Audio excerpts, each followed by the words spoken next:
Computer viruses, a headache for humans. A computer virus is a computer program that has the ability to infect a computer without the user's permission or even knowledge. There are more than a few similarities between computer viruses and human viruses. Biological viruses enter the body through some kind of direct contact with the body and attach themselves to a host cell. The virus spreads, and the resulting damage can include pain, suffering, or even death. Similarly, computer viruses enter a host file in your computer when you open an infected email attachment.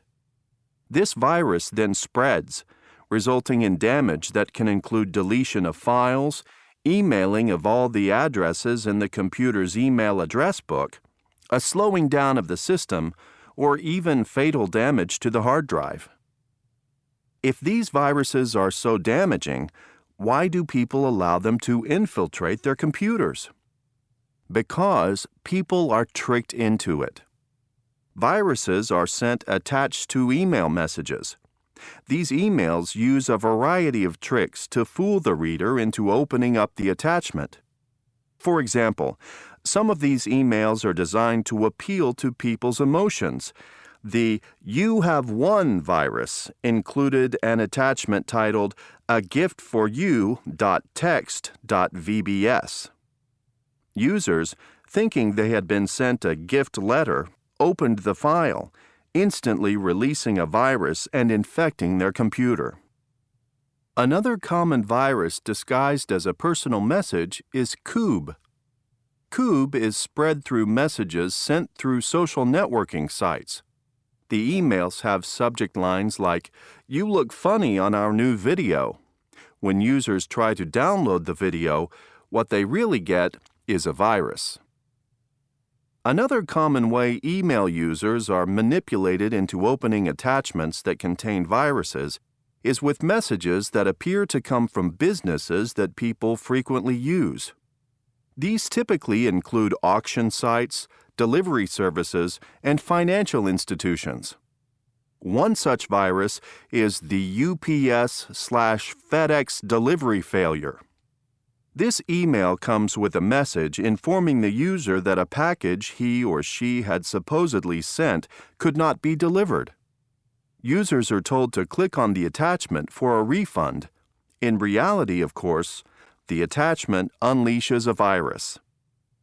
Ironically, one virus-spreading email was disguised to look like an email about protecting the user's computer from viruses. The Microsoft Patch virus was spread through an email that urged the user to download a software patch to prevent viruses. This email even included the Microsoft trademark icon, which fooled many into believing the email was legitimate. In reality, the patch was a virus. This virus was forwarded by millions of people, resulting in the infection of computers around the world. Do all you can to avoid exposing your computer to a virus. Think of the precautions you take against catching biological infections. You wash your hands and avoid contact with sick people. Extend the same care to your computer.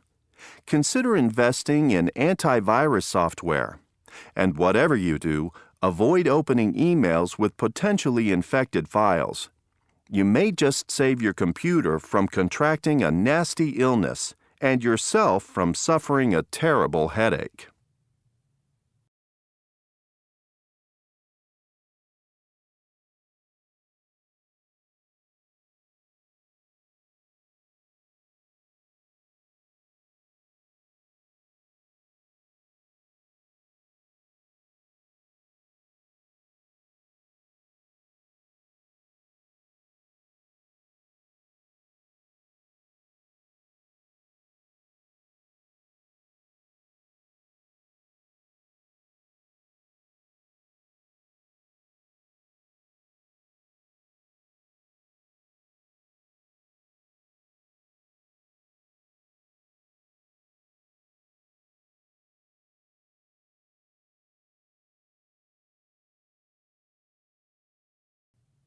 The psychology of color.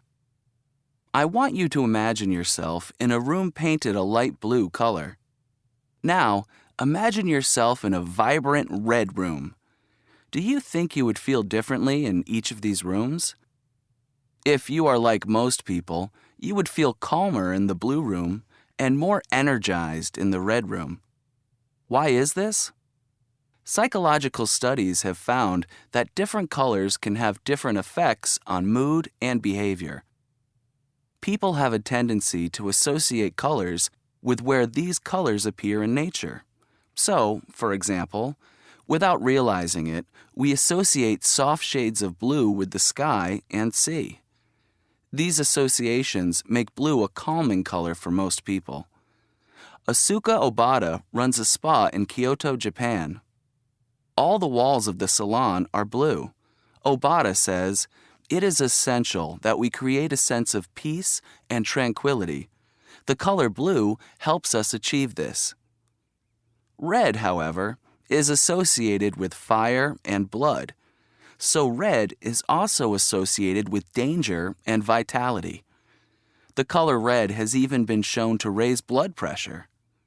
Adrian Vilas of Cordoba, Argentina, painted his office red. He says, "I like being surrounded by a color that gives me energy and inspiration." On the other hand, have you ever wondered why traffic lights and stop signs utilize the color red? To warn of danger, of course. While we all share natural associations with certain colors, the same color may have a very different meaning to people of two different cultures. The colors black and white provide a good example of how people can have different cultural responses to colors. In many cultures, black symbolizes death and mourning, and so black is the traditional color worn to funerals. However, in Asia, it is not black that represents mourning, but white. So in Asia, white is the color people usually wear when they attend funerals. In most other cultures, far from being associated with funerals, white represents purity, innocence, and goodness. For this reason, white is traditionally worn by brides in these cultures. However, in China, since white is the color of mourning, it is important that a bride not wear white. Instead, the traditional color worn by a bride in China is red. In Chinese culture, red represents happiness and good luck, and so Chinese celebrations are full of red. During the Chinese New Year, people prefer wearing red to any other color, and older family members give money in red envelopes to younger members of the family. Clearly, the way we respond to color is a complicated business. You may think you are choosing a red shirt just because you like the color, but the truth is, you are probably responding to it based on what your brain, the environment, and your culture tell you about the color.